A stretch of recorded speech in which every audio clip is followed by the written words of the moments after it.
Coucou tout le monde, j'espère que vous allez bien. Je vous retrouve aujourd'hui pour une vidéo un petit peu particulière puisque j'avais envie de vous partager une histoire personnelle et de faire le lien avec, évidemment, le design humain. Et donc, on va parler signature.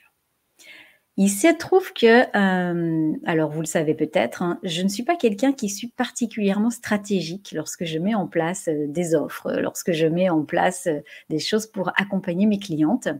Et je le fais souvent sur une vibration qui m'anime, alors sur l'instant présent, puisque moi je suis autorité sacrale avec un centre splénique qui est défini. Donc je dis souvent, ça me prend comme une envie de faire pipi. Et en fait, j'ai une motivation dans mes variables qui est l'innocence. Ce qui fait que à partir du moment où je suis dans un espace où il n'y a pas de motivation, il n'y a pas de désir, c'est là où j'ai cette créativité, où j'ai cette fluidité qui vient me voir, et les autres vont me poser des questions, les autres peuvent m'amener la stratégie et donc m'apprendre la stratégie ou en tous les cas me guider par rapport à ça. Mais si moi je pars avec des désirs, si je pars avec des choses qui sont stratégiques, si je pars avec des choses qui me coupent de cette innocence et évidemment de la signature de mon type générateur qui est la satisfaction, je sais qu'évidemment je vais vivre de la frustration. Et je vous invite à aller regarder en fonction de votre type énergétique, quelle est déjà votre signature. Si vous êtes générateur et générateur manifesteur, votre signature, c'est la satisfaction. Si vous êtes projecteur, c'est le succès. Alors le succès, pas forcément le succès matériel, mais le succès dans le sens où vous êtes dans un espace où vous vous sentez reconnu, dans un espace où vous êtes comme un poisson dans l'eau. Le manifesteur, c'est la paix et le réflecteur, c'est l'émerveillement, la surprise. Et quand on est dans cet espace-là, c'est ce que je vous disais, tout vient à vous. C'est l'espace de manifestation, c'est la base de la manifestation pour vous. Et évidemment, on va trouver la quête, enfin le non-soi, la thème du non-soi, on va trouver donc de l'autre côté à partir du moment où on réfléchit sur la base de son mental et qu'on met des actions en place à partir de son mental, à partir de son conditionnement, à partir de ce qu'on n'est pas. Donc évidemment, pour moi, gros potentiel de frustration. Vous le savez peut-être, je suis touchée par 2 pathologies auto-immunes. Chaque maladie, en fait, comment dire, dans la vie, tout est énergie et chaque chose va avoir une fréquence vibratoire. Dans les fréquences vibratoires les plus basses, évidemment, on va avoir la colère, on va avoir la haine, on va avoir tout ce qui va correspondre à des choses qui ne nous nourrissent pas. Évidemment, la maladie en fait partie. Et plus on va se connecter à quelque chose qui nous anime, qui nous nourrit, et plus la fréquence vibratoire va monter. Ce qui fait que pour moi, là, ce que j'appelle la joie, donc la satisfaction, ma joie enfantine, c'est vraiment quand il y a quelque chose qui m'éclate, je suis comme une gamine, moi. Hein, j'ai l'impression d'avoir un cadeau de Noël qui arrive et voilà, c'est l'otarie et vraiment l'énergie qui m'anime.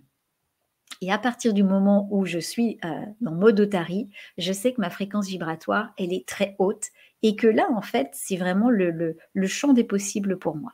Okay, donc, ce qui est intéressant de voir, c'est qu'à partir du moment où on sait à quelle fréquence vibratoire on va se situer, si la maladie est là et que l'otarie, elle est là, je serai toujours, quand je suis en mode joie otarie qui bat des mains, je suis toujours à une fréquence vibratoire qui est plus élevée que la maladie.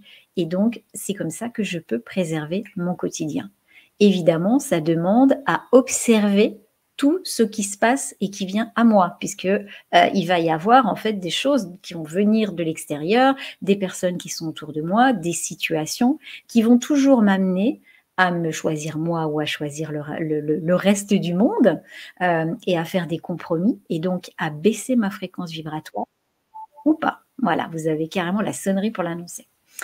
Et donc ça, c'est une question de travail quotidien pour moi. C'est vraiment d'aller observer mes pensées, d'aller observer mes émotions, d'aller observer dans mes relations ce que les personnes vont m'amener.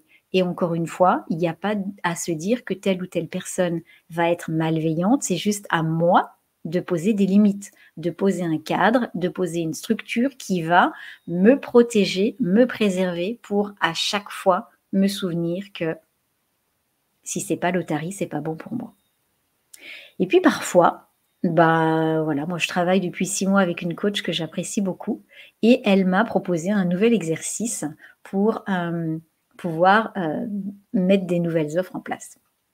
Et je me suis dit: «Tiens, par curiosité, ça a pas l'air d'être un truc, où j'ai l'habitude», enfin voilà, ça demande c'est un petit peu rigide, mais par curiosité, je vais aller voir.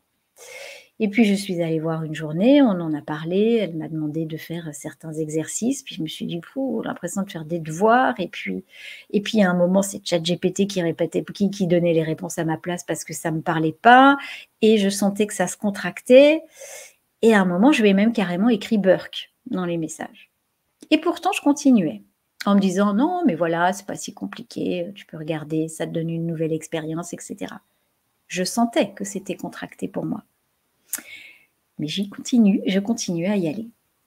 Et puis au bout de 2-3 jours, on s'est eu en rendez-vous. Elle m'a expliqué, voilà, pourquoi est-ce elle souhaitait m'amener dans cet espace et je me suis dit: «Oui, oui, oui, je comprends tout à fait. Oui, oui, c'est logique, c'est normal. Ouais, ouais, j'ai bien compris aussi». J'ai fini l'exercice, le soir de façon assez rapide, en bonne élève, hein. Alors est-ce que derrière, il y avait le fait de prouver que j'étais capable de le faire, que j'étais capable d'être stratégique, que j'étais capable de pouvoir, répondre à sa demande et cetera. Le fait de prouver ma valeur, moi, c'est quelque chose qui est vraiment le plus gros appel de conditionnement. Et puis le week-end est arrivé et là, mon week-end mon le week-end fait que mon ventre se coince complètement. C'est-à-dire que plus de transit, un ventre coincé. C'est, le gros symptôme pour moi dans la maladie de Crohn. Je me dis: «Tiens, ça recommence». C'était ce que j'avais vécu l'année dernière et lundi, on se connecte, elle me demande où j'en suis et je lui dis: «Est-ce que tu y as pensé? Est-ce qu'il y a des choses qui sont arrivées?» Je sais pas, je savais rien en fait. Ça ne me parlait pas, j'avais pas d'idées, alors que c'est quand même la porte de mon soleil de personnalité, les idées, donc j'en ai à foison. Même si je vais jamais au bout, je suis jamais à court d'idées et là, j'avais pas d'idées, c'était flou, c'était confus et j'avais aucune idée. Et puis, mardi matin, elle me dit, «Bah, je pense que c'est clair. Ça montre que cet exercice, il est vraiment pas pour toi et qu'on va revenir sur le fait d'avoir plus de profondeur dans tes accompagnements, ce que tu mets en place et de pas changer, en fait, ce que tu fais pour le moment. Donc on va arrêter cet exercice-là qui ne te réussit pas du tout». Et au moment où elle m'a dit ça, ça m'a fait je me suis sentie libérée et mon ventre s'est libéré. Et quand mon ventre se libère, c'est ce que moi j'appelle une crise de libération, c'est-à-dire que, il y a, des malaises, il y a des étourdissements, il y a en fait beaucoup, beaucoup d'effets qui ne sont pas du tout agréables, et qui vont faire que je suis épuisée.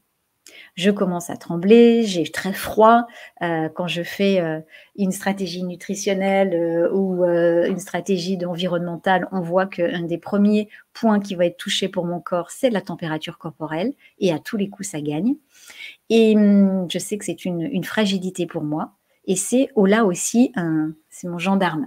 Quand je commence à avoir froid, il faisait 27 degrés. Une fois où il faisait 27 degrés, j'étais avec une bouillotte et j'étais, voilà, complètement transie de froid. Et puis la fièvre est arrivée, 38, 39, 39,8 et je me suis dit: «Waouh, il se passe quelque chose» et qu'est-ce que ça a amené derrière? Ben, voilà, l'épuisement. Ça a amené, 2 visites à l'hôpital. Ça a amené derrière, en plus de la crise de Crohn, une infection urinaire et donc beaucoup, beaucoup d'éléments où mon corps me donnait énormément d'informations pour me dire: «Bah, là, en fait, tu es allé juste dans un chemin qui était pas bon pour toi».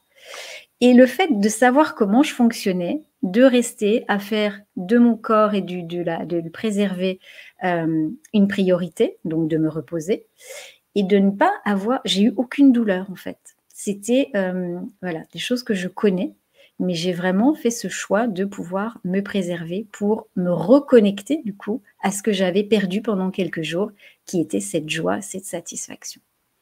Et c'est là où je voulais vous amener parce qu'on on ne se rend pas toujours compte et c'est un échange qu'on avait avec ma coach ce matin.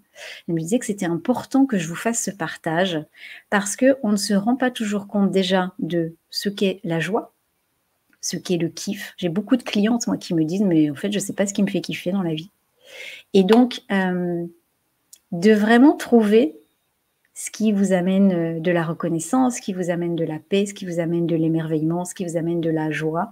Quand vous étiez petit, vous attendiez votre cadeau de Noël, que vous aviez, je sais pas moi, des crêpes, à la confiture ou au Nutella quand vous au goûter, quand vous faisiez de la balançoire, quand vous alliez à la fête foraine. Qu'est-ce que vous aimiez faire quand vous étiez petit et qu'est-ce que ça vous amenait comme énergie, comme fréquence vibratoire? Et ça, c'est certainement très proche de cette fameuse quête de votre type énergétique. Et si évidemment vous êtes en train de rationaliser, de minimiser cet espace-là, en vous disant ah ben dans la vie on ne fait pas ce qu'on veut, hein, c'est comme ça. Et bien en fait vous diminuez votre fréquence vibratoire et vous allez vous retrouver beaucoup plus proche de ce thème de non-soi. Donc ça m'intéresserait d'avoir vos avis, vos retours par rapport à ça. Parce que la fréquence ou en tous les cas, bon, c'est vrai que moi par rapport à la maladie, je me fais hop, happer très, très vite, mais parfois ça peut être inconscient. Mon avantage, c'est effectivement que comme je connais mon corps, comme je connais mon fonctionnement, même si ça m'arrive, je le vois très vite.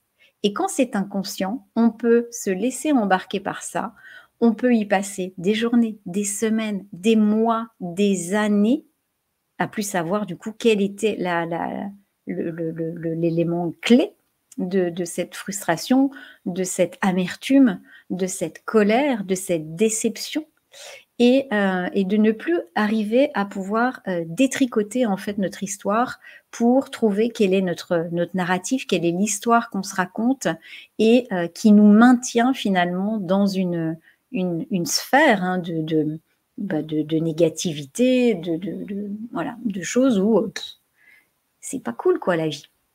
Et heu et donc voilà, je voulais vous faire ce partage pour que vous puissiez me dire si, vous voyez, vous aussi, la limite ou l'élément clé qui vous fait passer de cette signature à cette quête du non-soi. Parce que je vous assure qu'elle est fine. Mais à partir du moment où vous la passez, derrière, il y a des répercussions et parfois ça peut être plus ou moins violent. C'est vraiment de se dire qu'on est peu de choses, parce que j'ai vécu des même en sachant comment je fonctionne, des ascenseurs émotionnels, physiques, énergétiques, qui étaient vraiment intenses. À partir du moment où je me disais: «Ça y est, j'ai passé une étape, je vais pouvoir me reposer». Bim! Non, j'avais quelque chose qui arrivait derrière que j'avais évidemment pas vu et qui venait me faire passer de «Ah, ça va mieux» à «Hop, allez, c'est parti, on recommence, il y a encore quelque chose à gérer». Et donc, bah, voilà, j'ai foutu la trouille un peu à tout le monde dans mon entourage, mais au-delà de ça, est-ce que, sans avoir un lien avec la maladie, est-ce que vous arrivez à voir quel est le facteur déclencheur pour vous? Est-ce que vous arrivez à voir à quoi ressemble votre signature? À quoi vous allez remplacer cette otarie qui bat des mains? C'est quoi votre otarie qui bat des mains pour vous? Et vraiment de, vous reconnecter à cet espace. Parce que à partir du moment où vous êtes dans cet espace, c'est là où c'est vers l'infini et au-delà, en fait. C'est là où il suffit que vous ayez une pensée, les choses arrivent. C'est là où, oui, la créativité est là, les bonnes personnes sont là. Tout arrive à vous presque avant même que vous ayez pensé à le demander. C'est énorme à regarder. Mais derrière, à partir du moment où on rationalise, où on devient sérieux, où tout ça, ça fait partie de votre design, hein, moi je vous parle de mes mots clés à moi. Derrière, bim, et en tous les cas, pour moi, la maladie s'engouffre. Donc voilà, je vous dépose ça ici et vous me direz en commentaire si vous avez cet élan de me partager comment ça se passe pour vous. Je vous fais des gros bisous et je vous souhaite une très belle journée.